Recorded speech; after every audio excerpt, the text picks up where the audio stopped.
रात का सन्नाटा था। चंद्रमा अपनी चांदनी से कुटिया को रोशन कर रहा था।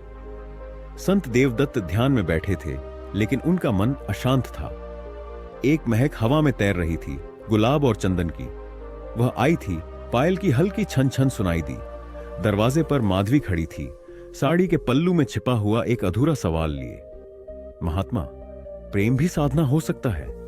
उसने धीमे स्वर में पूछा। संत ने उसकी आंखों में देखा। वे जानते थे कि यह भावना अछूती नहीं थी। उनके दिल में भी एक कोमल स्पर्श जागा था।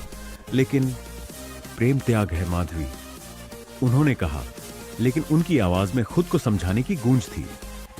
माधवी मुस्कुराई, धीरे से आगे बढ़ी और उनकी उंगलियां थाम लीं। तो त्याग ही सही। उसने उनकी हथेलियों को अपने गालों से लगा लिया। संत का संकल्प डगमगाया, लेकिन अगले ही क्षण उन्होंने अपनी आंखें बंद कर ली। अगर तुम मुझे ठुकरा भी दो तो भी मैं तुम्हारी रहूंगी। माधवी की आंखों में आंसू थे, लेकिन उसके होंठ मुस्कुरा रहे थे। वह मुड़ी और चली गई। संत ने उसे जाते हुए देखा। उनकी उंगलियों में अब भी उसकी गर्माहट बाकी थी। रात भर वे ध्यान में बैठे रहे, लेकिन इस बार भगवान की जगह माधवी उनकी चेतना में थी।